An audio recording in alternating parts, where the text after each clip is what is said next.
தங்கம் வாங்க east ஹேம்லக்ஸ் விஜுவலர்ஸ்.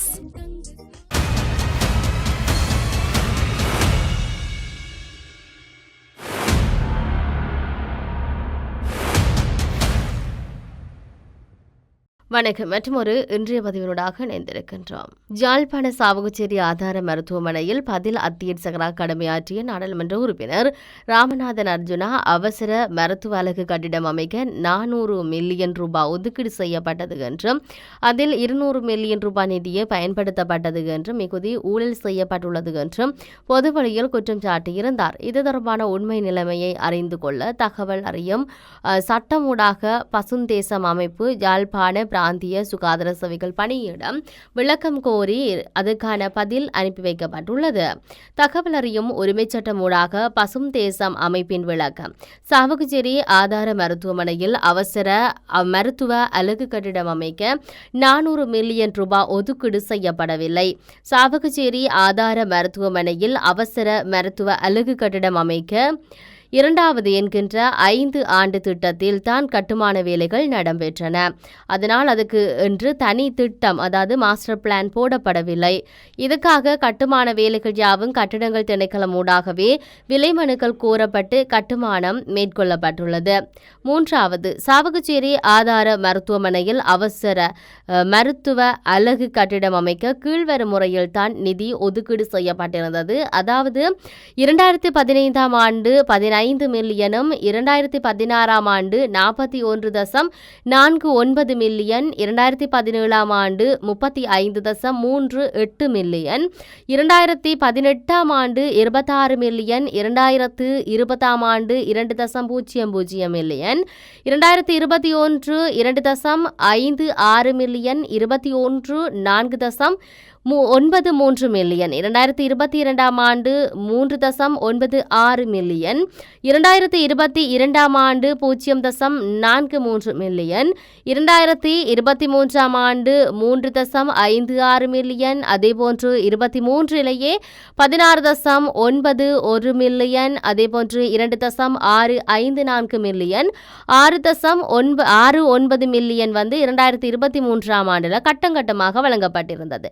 2024ஆம் ஆண்டுக்காக 12.00 million, அதேபோன்று 25.20 million, 2024 கடைசியில் 3.59 மில்லியன் வழங்கப்பட்டிருக்கிறது. இந்த நிலையில் நாடாளுமன்ற உறுப்பினர் ராமநாதன் அர்ஜுனா அவசர மருத்துவ அலகு கட்டிடம் அமைக்க 400 மில்லியன் ரூபாய் ஒதுக்கீடு செய்யப்பட்டுள்ளது என்று அதில் 200 மில்லியன் நிதியே பயன்படுத்தப்பட்டது என்று கூறியிருப்பது உண்மைக்கு புறம்பானது என்று அரசு தகவல் ஊடாக நிரூபணமாகியிருக்கு. எனவே மருத்துவர் அர்ஜுனா கூறியிருக்கும் இந்த குற்றச்சாட்டுக்கு உண்மை உள்ளது என்றால் அதுக்கான ஆதாரத்தை பொது வழியில் முன்வைக்க வேண்டும் என்று பசுந்தேசம் அமைப்பு பகிரங்கமாக கோரிக்கையை முன்வைத்திருப்பதை நாம் அவதானிக்கக்கூடியதாக இருக்கின்றது. இதையும் தாண்டி வைத்தியர் அர்ஜுனா அதாவது ஊடகங்களுக்கு முன்னுக்கு பேசுவதற்கு தடையா என்றவாறான ஒரு செய்தி இருக்கிறது. அரசாங்க நாடாளுமன்ற உறுப்பினர் ஊடகங்களிடம் பேசுவதற்கு எந்தவித கட்டுப்பாடுகளும் விதிக்கப்படவில்லை என அமைச்சரவை பேச்சாளர் அமைச்சர் நலிந்த ஜெயதிச தெளிவுபடுத்தியிருந்தார். கட்சியின் அனுமதியின்றி, அதாவது அனுமதி தேவை என கூறி நீதியமைச்சர் நேர்காணலை நிராகரித்ததாக கூறப்படும் குற்றச்சாட்டு தொடர்பில் ஊடகவியலாளர் ஒருவர் கேள்வி எழுப்பியதுக்கு பதிலளித்த ஜெயதிச, எமது எம்பிக்கள் எவருக்கும் தடை இல்லை, அவர்கள் தங்களது கருத்துக்கள் தெரிவிக்க சுதந்திரம் இருக்குது, இருப்பினும் செயல்முறை நடைமுறைப்படுத்த வேண்டும் என்று நான் நம்புகிறேன். வாராந்த அமைச்சரவை ஊடகவியலாளர் சந்திப்பின் போது முடிவுகளை தெரிவிப்பதற்காக ஊடகவியலாளர்கள் கேள்விகளை கேட்கலாம் எனவும் அவர் வலியுறுத்தியிருக்கிறார். நாங்கள் ஒரு நடைமுறையை பின்பற்றுகின்றோம், அமைச்சரவை முடிவுகளை தெரிவிப்பதற்காக நான் இங்கு வந்திருக்கிறேன். இதே வேளையில் அமைச்சர்கள் தங்களுக்குரிய அமைச்சுக்களூடாக புதுப்பித்துக்களை வழங்குவார்கள் என்று ஜெயதிச விளக்கமளித்தார். அவர்களுக்கு எந்த தடையும் இல்லை, ஏதேனும் இருந்தால் அது நேர கட்டுப்பாடுகளின் விஷயம், கட்டுப்பாடுகள் அல்ல என்று அவர் இந்த விடயத்தை சொல்லியிருப்பதை நாங்கள் அவதானிக்கக்கூடியதாக இருக்கிறது. இதையும் தாண்டி தற்போது அதாவது வைத்தியசாலையில் நடந்த ஒரு பொறுப்பற்ற செயலினால சிறுவன் ஒருவர் உயிரிழந்திருப்பதாக பெற்றோர் பகிரங்க குற்றச்சாட்டை முன்வைத்திருக்கின்றார்கள். அது எந்த வைத்தியசாலை என்று பார்த்தால் கொழும்பு ஸ்ரீ ஜெயவர்தனபுர வைத்தியசாலையில் மேற்கொள்ளப்பட்ட சத்திர சிகிச்சையின் பின்னர் மயங்கிய நிலையில் 9 வயது சிறுவன் உயிரிழந்திருக்கிறார். தனது மகனின் மரணத்துக்கு மயக்க மருந்து நிபுணர்கள் மற்றும் வைத்தியசாலை ஊழியர்களே காரணம் என உயிரிழந்த குழந்தையின் பெற்றோர் குற்றம் சுமத்தியதை அடுத்து அங்குருவத்த தோட்ட பெந்திக்க கமுவ ஹெல் தொட்ட பிரதேசத்தைச் சேர்ந்த தனுஜா விக்ரமாராட்சி என்ற 9 வயது சிறுவனை இவ்வாறு உயிரிழந்திருக்கின்றார். 18 திகதி ஸ்ரீ ஜெயவர்த்தனபுர வைத்தியசாலையில் அனுமதிக்கப்பட்ட நிலையில் சிறுவனுக்கு சத்திர சிகிச்சை மேற்கொள்ள வைத்தியர்கள் தீர்மானித்திருந்தார்கள். சிறுவனின் வயதை கருத்தில் கொண்டு மயக்க நிலையில் இந்த சத்திர சிகிச்சையை மேற்கொள்ள நடவடிக்கை எடுக்கப்பட்டது.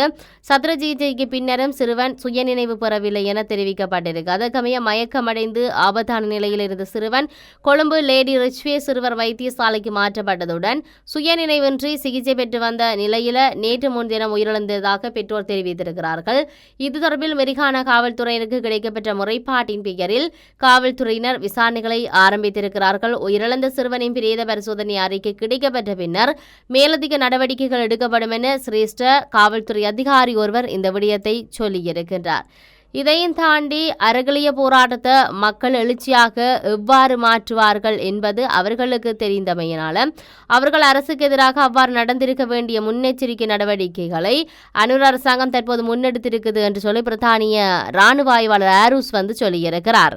இவர் ஒரு நிகழ்ச்சியில் கலந்து கொண்டு கருத்து தெரிவிக்கும் போது இந்த விடயத்தை சொல்லியிருந்தார். அதில் இலங்கை பொருளாதார ரீதியில் பாரிய பின்னடைவை சந்தித்தாலும் படையினரை குறைப்பதிலும் அவர்களுக்கான செலவுகளை அரசாங்கம் எப்போதும் விட்டுக் கொடுப்பதில்லை. எல்லா நேரத்திலையும் வெற்றி பெற்று தமக்கான அரசியல் பலத்தை உருவாக்குவதே தற்போதைய அனுர அரசின் பிரதான நோக்கமாக இருக்கின்றது என்ற ஒரு விடயத்தை அவர் சுட்டிக்காட்டியிருந்ததையும் நாங்கள் பார்க்கக்கூடியதாக இருக்கிறது. இதையெல்லாம் தாண்டி தற்போது பேசு பொருளாக இருக்கிற ஒரு விடயம் இந்த பார் போமேட் மதுபான சாலைகளுக்கான அனுமதி பத்திரம் சார்ந்து கிளிநொச்சியில் அதிகரிக்கிற மதுபான சாலைகள் அதுக்கு எதிராக அனுரகுமார் திசாநாயக்கவுக்கு ஒரு கடிதம் அனுப்பி வைக்கப்பட்டிருக்கு. கிளிநொச்சியில் அதிகரித்துள்ள மதுபான சாலைகளை மூடுமாறு கோரி கண்டன பேரணி ஒன்று முன்னெடுக்கப்பட்டிருக்குது. இது போராட்டம் இன்றைய தினம் இடம்பெற்றது. இது தொடர்பில் ஜனாதிபதியிடம் மகஜர் ஒன்றும் கையளிக்கப்பட்டிருக்குது. இந்த போராட்டத்தின் போது அதிகரித்த மதுபான சாலைகளை மூடுமாறு கோரி கிளிநொச்சி பசுமை பூங்கா முன்றலில் இருந்து ஆரம்பமாகி கிளிநொச்சி மாவட்ட செயலகம் வரை குறித்த போராட்டம் முன்னெடுக்கப்பட்டிருந்தது. இந்த பேரணியை தொடர்ந்து ஜனாதிபதிக்கான கோரிக்கைகள் அடங்கிய மகஜரை மத தலைவர்கள் இணைந்து மாவட்ட அரசு அதிபர் முரளிதரன் கையெழுத்திட்டிருந்தார். இதன்போது போராட்டத்தில் கிளிநொச்சி மாவட்டத்தின் சிவில் சமூக அமைப்புகள், மத தலைவர்கள் மற்றும் வர்த்தக சங்கத்தினர், கிராம மட்ட அமைப்புகளின் பிரதிநிதிகள், பெண்கள் என பலர் கலந்து கொண்டிருந்ததை நாம் அவதானிக்கக்கூடியதாக இருக்கிறது. நாட்டில் பல்வேறுபட்ட பிரச்சனைகள் இடம்பெற்றுக் கொண்டிருந்தாலும் மக்கள் நலம் சார்ந்து சிந்திக்க வேண்டிய தேவை கட்டாயம் இருக்கிறது.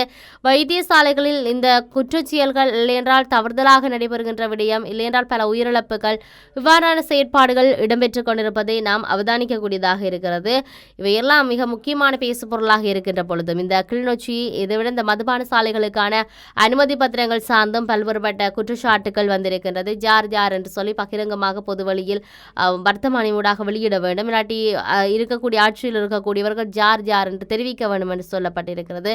பொறுத்திருந்து பார்ப்போம் இதனுடைய நகர்வுகள் எப்படி நகரப்போகின்றது என்பதை மற்றொரு பதிவினூடாக சந்திப்போம். வணக்கம்.